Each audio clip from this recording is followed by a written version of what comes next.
Hello, I'm Rob Cartmell from Trust Consulting, and I'm here on this video to talk about good trust management.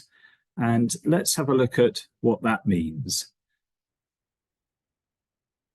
So, trust management is part of a key part of our work at Trust Consulting. We create wills and trusts through our estate planning. We help with administration of estates and trusts, and then there are trusts that then are activated through a will or a lifetime settlement, and they need to be properly managed or administered in a way that everybody can understand and get the maximum use out of. So I thought I'd just give you a little summary in this video for 10 minutes or so, just talking about what constitutes, in our opinion, good trust management. And it's not easy to achieve a lot of these things, because it takes a lot of hard work and effort as well as understanding. But if it's done properly, it will help everybody relating to the trust. So this is definitely one of our key areas of work in helping people understand how trusts should be operated in the optimum way. So what is a trust? A trust, in this sense, is usually by a legal document such as a will, containing a specific set of trust provisions. Usually a discretionary trust or an interest in possession trust, something called a life interest trust. Or it could be a standalone settlement, which is again a trust document which might be created during someone's lifetime. So operated immediately, it's created while someone's alive. So you've got sort of death trusts and trusts while people are alive. And they are documents containing provisions for holding assets by trustees who are in charge of the operation of the trust. And then they have duties and responsibilities for passing those assets to individuals, family members, for example, or even charities and other entities. So trust management, we use this word management. It's a sort of greater word than, say, just trust administration. It implies a process of exercising a greater care and responsibility, having regard to two main areas: the intentions of the person who created the will trust or lifetime trust. So what did they intend the trust to achieve? And then the management has to be according to the legal requirements and obligations that are set out in the document itself, and under statutes such as the Trustee Act, the latest version, Trustee Act being 2000. So there is a need. I think it's pretty obvious that where you've created a trust to contain assets, it needs to be properly managed. But being a trustee is an onerous task.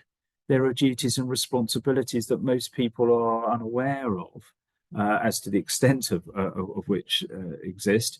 And if they're not undertaken properly, trustees can be liable personally for consequential loss that might result. So trustees, being a trustee is an onerous task. It's a burdensome task.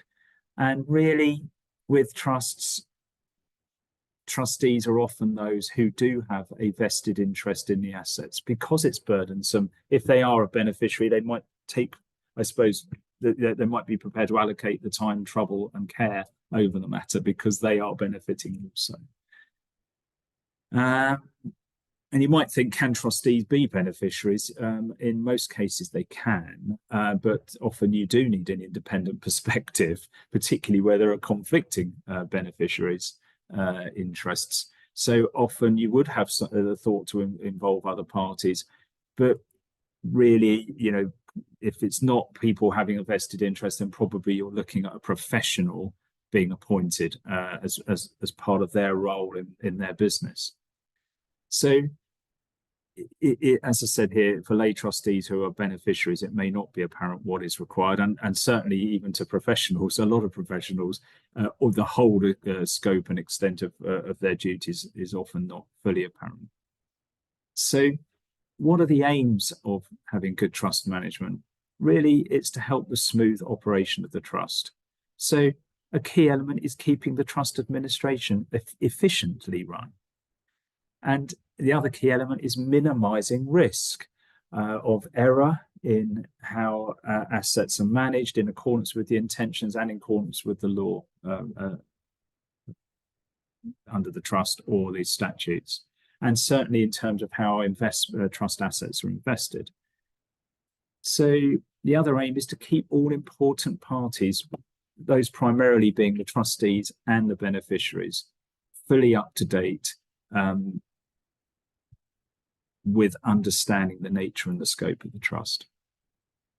So we've got a list here. If I just go through there's some screens here. How many? 9 points of what might comprise good trust management. So these are aims, I think, good practice, and let's have a run through of those.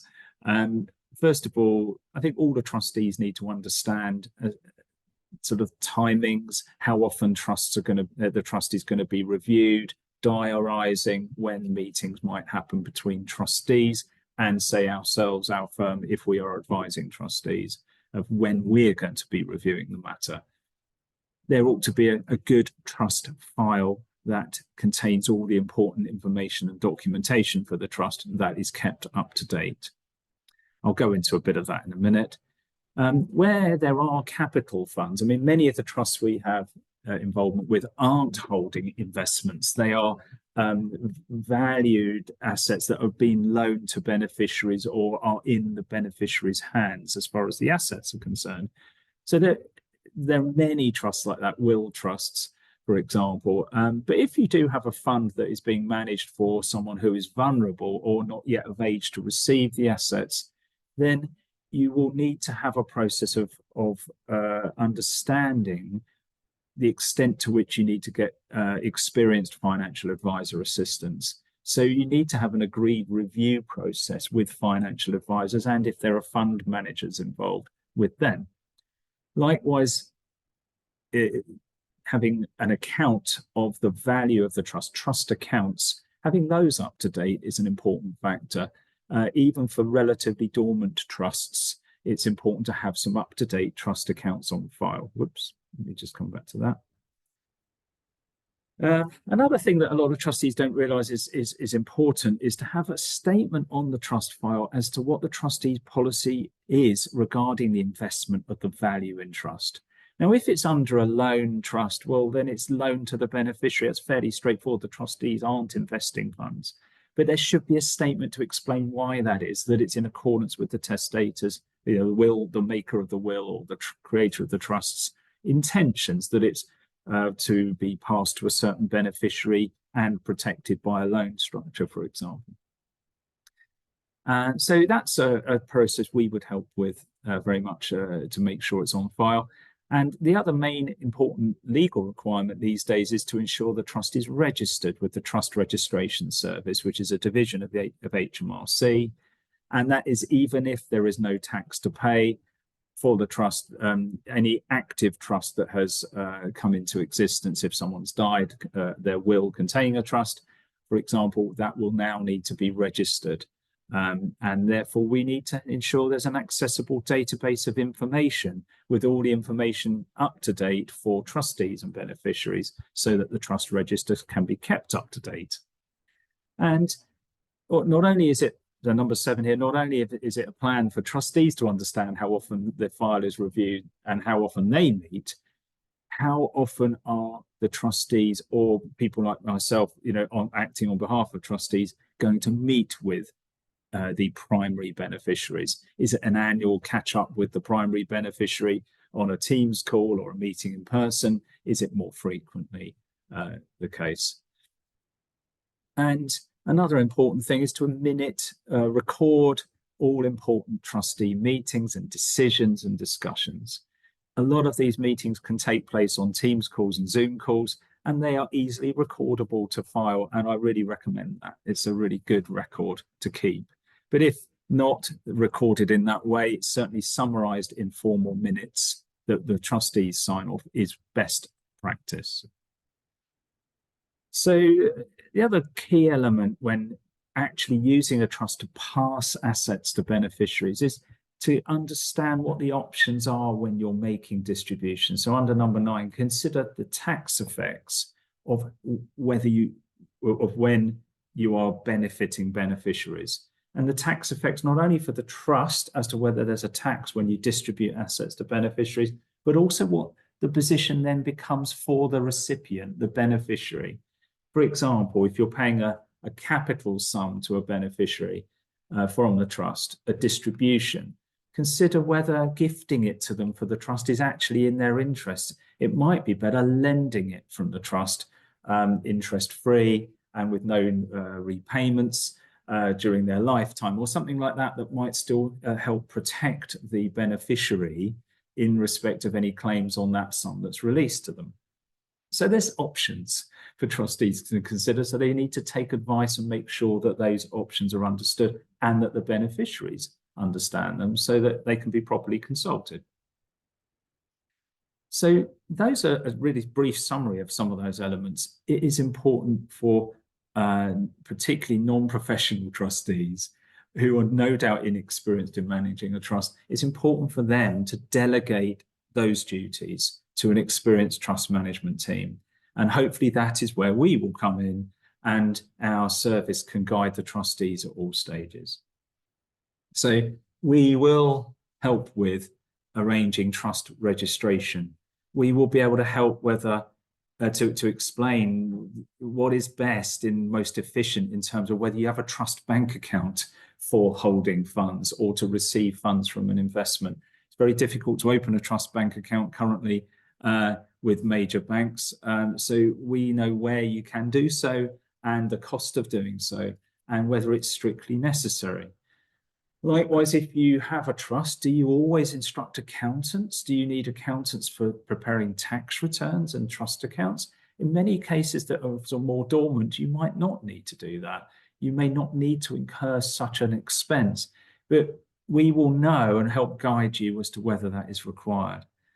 And likewise, if you've got a sum of money in a trust, does that need to be invested? Do you need to get a financial advisor involved? We should be able to guide as to what is usual, what is expected of trustees. Yes, you're supposed to diversify investments through a financial advisor's help. So is that advisable in this case? Likewise, as I said earlier about making distributions, we can really guide the trustees on whether loaning to a beneficiary might be better than gifting.